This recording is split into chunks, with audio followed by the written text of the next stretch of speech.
Oi, Carol, ótimo dia para você, ótimo comecinho de terça-feira para quem está com a gente.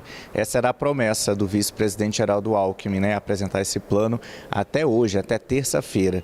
Só que aqui no Palácio do Planalto foi realizada mais uma reunião sobre esse assunto na noite passada, uma reunião que durou cerca de 2 horas, contou com a presença do presidente Lula, do vice Geraldo Alckmin e também dos ministros da Fazenda, Fernando Haddad, de Relações Exteriores, Mauro Vieira, do advogado-geral da União, Jorge Messias, ministro da Casa Civil, Rui Costa, e ministra das Relações Institucionais, Gleisi Hoffmann.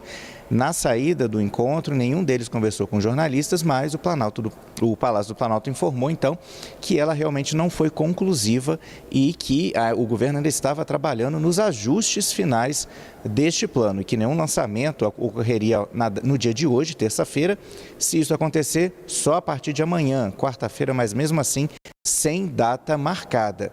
O que a gente já sabe é que, de acordo com informações do Ministério da Fazenda, é que a ideia é deixar as despesas provenientes desse plano de socorro aos setores afetados pelo tarifaço, essas despesas vão ficar fora da meta fiscal para não comprometer a meta de superávit primário do governo deste ano.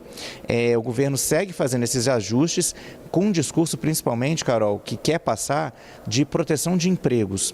Por isso, então, o governo deve anunciar, de acordo até com o ministro da Fazenda também, medidas de financiamento para essas empresas, provavelmente com envolvimento de bancos públicos, medidas tributárias e ações relativas a compras governamentais.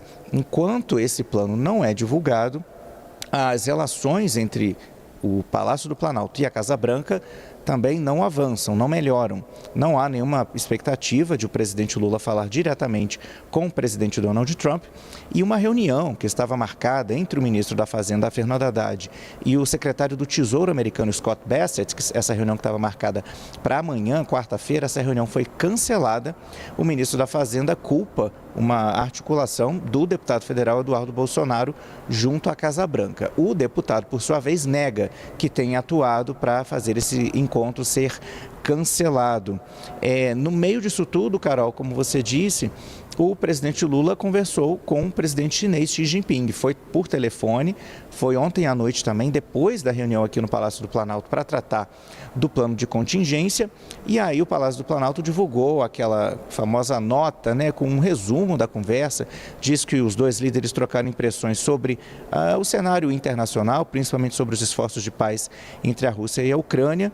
Concordaram no papel do G20 e do BRICS no fortalecimento do multilateralismo e a importância, o presidente Lula reiterou a importância da China para o sucesso da COP30 e para o cumprimento das metas que prevêem, né, que para evitar o aumento da temperatura do planeta, combater a mudança climática, né?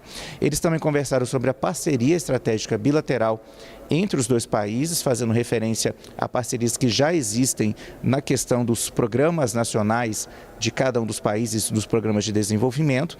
Comprometeram-se a ampliar a cooperação para setores como saúde, petróleo e gás, economia digital e satélite, e também de buscar novas oportunidades de negócios entre as duas economias. Falando em China, Carol, os Estados Unidos prorrogaram mais uma vez o prazo que haviam dado para o início da cobrança da tarifa extra de produtos chineses, né? Prorrogaram essa trégua tarifária com a China por mais 90 dias e colocaram ali vamos dizer assim, uma condição que preocupa o agronegócio brasileiro. Disseram que esperam que os chineses comprem mais soja produzida pelos Estados Unidos. A gente vai acompanhar isso, Carol, numa reportagem do Salvador Strano. Trump afirmou que espera que a China quadruplique a compra de soja americana. Pequim importa cerca de 100 milhões de toneladas de soja por ano, a maior parte do Brasil. Caso Pequim venha a ceder à pressão de Trump, os produtores americanos se tornariam os principais fornecedores, ainda que o produto brasileiro seja mais competitivo no mercado internacional. O cenário contribuiria para a penalização das empresas brasileiras, que já sofrem com as tarifas de importação de 50% no mercado americano. O ministro da Fazenda, Fernando Haddad, afirmou mais cedo que o secretário do Tesouro americano, Scott Bessent, cancelou uma reunião prevista para esta quarta-feira, em que seria discutido o tarifaço. A expectativa é de que nesta semana o governo brasileiro anuncie o pacote de socorro às empresas afetadas pelas barreiras de Trump. Os detalhes foram discutidos numa reunião na noite desta segunda entre Haddad, o presidente Lula e o vice-presidente Geraldo Alckmin. O Banco Central ainda tenta avaliar qual vai ser o impacto das tarifas americanas no mercado doméstico. Num questionário enviado ao setor financeiro, analistas apresentaram 3 cenários distintos. Num primeiro cenário, a restrição à exportação levaria a uma ampliação da oferta no mercado interno, o que poderia causar um impacto temporário de queda de preços. Há também a possibilidade de a escalada nas tensões levar à perda do valor do real, o que teria impacto inflacionário.